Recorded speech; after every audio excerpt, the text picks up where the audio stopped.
These are the cars that we think should be considered super.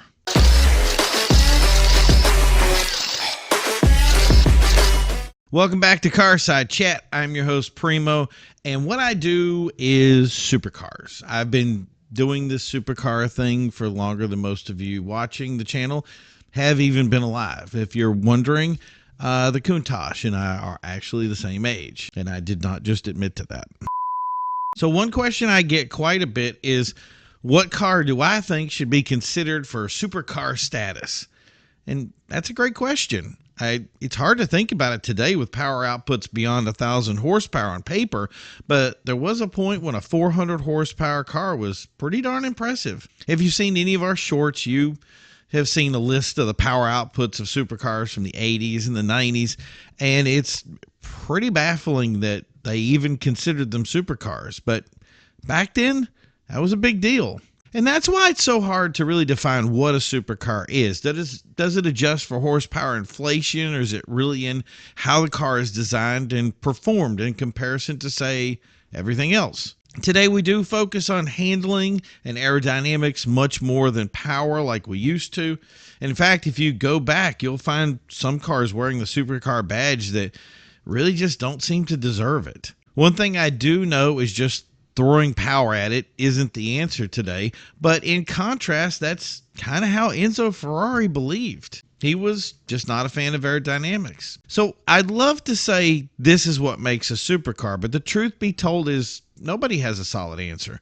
I think it really is a title that fits into the eye of the beholder, and some cars give us 20/20 vision while others make us squint really, really hard. I also have to add cars like AMG aren't considered for this, and that's because those brands generally don't like being called super as much as they like being called luxury, or as I like to call it, uber luxury. Sure, there's no question AMG 1 is super. I mean, if you've got a car that there is no doubt, I don't want to put it on this list. We already know. The same goes for Bentley with a laundry list of track wins, but their street cars aren't designed to be track monsters. They're designed to be quiet, luxurious, fashionable, and contemporary. And the same goes for Rolls-Royce, which may never see a track, but are you ever going to get a better experience traveling than riding in one? So I really don't think, even though they don't ding all the bells or toot all the whistles, that there is any doubt that those cars are considered super.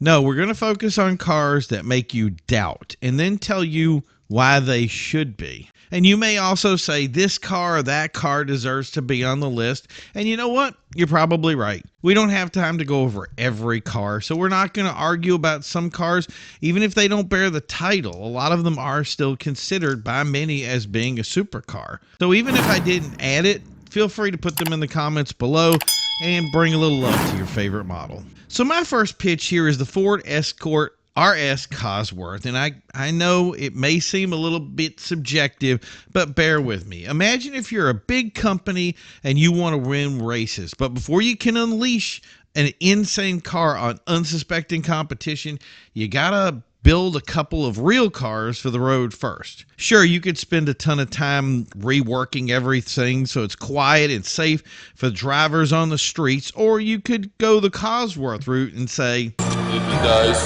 he dies. So basically they took a track purpose race car and they slapped it into what looked like an Econobox street car. So to sum it up, it only looks like an Escort, but in reality it's a serial killer with a god complex. Over its run, only 7,145 cars were built, and that's probably a good thing because it stomped over every Supra and M3 like it was a fat kid in a candy store. Many have been tuned to 1,000 horsepower and simply challenge anything that moved to race. The last time I saw one, it was parked next to a Veyron because nothing in the entire hypercar show was more powerful. It gets better too. Why was it canceled? Because it was too loud. The only reason I think it wasn't put in the movie Fast and Furious is, number one, nobody knew what it was, and second, because it would have been faster than everything in there and rarer than a Murcielago. Boom. Supercar stamp approved. Next. The Porsche 944. Now, nobody thought of the 944 as some groundbreaking vehicle. It was Porsche's foray into water-cooled engines, but it was more like a Porsche Frankenstein. The 1980s, by the way, were not kind to it, but the 1980s weren't kind to any cars. What it lacked in power, it more than made up for with handling. That rear-mounted transmission may have been an abomination, but it came with a perfect 50-50 weight distribution. With a little love and a good set of tires, it could pull over a G in the corner. While others were slowing down, the mad scientist just kept pouring on the speed, and it adorned the covers of magazines because of it. The Porsche 944 race car builds became synonymous with trophies too, popping them out like Pez dispensers, and they were fun to drive to boot while becoming more and more like a hypercar.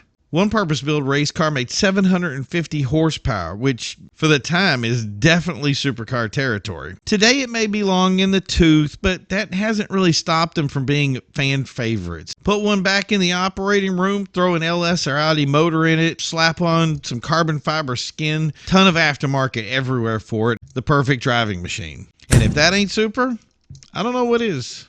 The Mitsubishi 3000 GT VR4. And when it comes to looking like a supercar, there are actually a few cars that I think truly pull it off.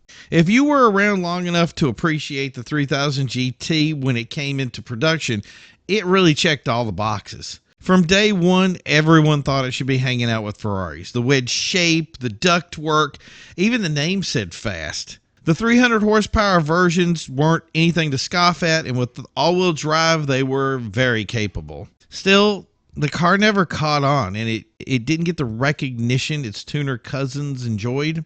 It also suffered more and more quality issues as time passed, and with it having an identity crisis, it lost some of that traditional supercar styling, and I think in some respects it kind of lost its way. Since it wasn't built to be a race car, it didn't share the same accolades of cars like the Nissan 300ZX, the Supra, the RX7, or Skyline. And with no trophies on the mantle, people I think asked why bothered and moved on to other cars. So the car that had the title budget Ferrari killer got lost in the clutter. Still, if it looks like a supercar, quacks like a supercar, and flies like a supercar, I think it deserves the badge, supercar. The Acura NSX. What can't I say about an NSX? It started off a warning shot across Ferrari's bow, and the shot so big that Ferrari even took notice. A mid-engine car that, for the time, showed us what the future of supercars should have been. Affordable, fun, and definitely track-worthy. What it lacked was power. The NSX was painfully underpowered, and it never overcame those problems either.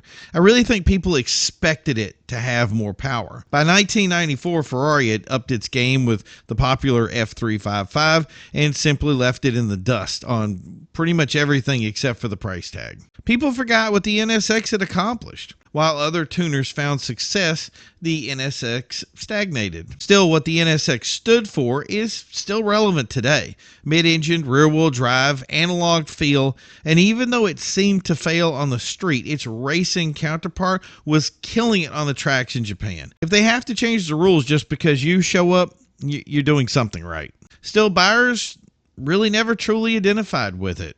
They never started doing a lot of the aftermarket to get it up to the power numbers of its competition, and that left it behind. They preferred other models as it fell into some weird niche that it never seemed to recover from. The truth is, NSX did everything ahead of its time, and for that, we think it definitely deserves the title. The Mazda RX7. The RX7 is the shock factor of cars. When vehicles had sharp edges, it was smooth and sleek. When other cars had normal engines, it had a rotary. When everyone was thinking power, it was thinking handling and aerodynamics. And the result was really that it proved everybody wrong. It was well balanced, dynamic, and it was literally a handling masterpiece. Sure, the rotary was a problematic engine on its best day, but it also didn't rely too much on its engine for its success. That alone seems like a novel concept. With sub 300 horsepower, it could easily outhandle, or should I say manhandle, competition 100 horsepower or more above its station. Go to any competition where it's regulated and you'll find it classed higher than cars with similar stats.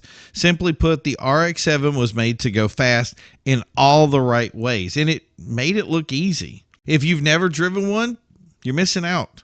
just one lap and you'll say, imagine what this thing could do with twice the horsepower.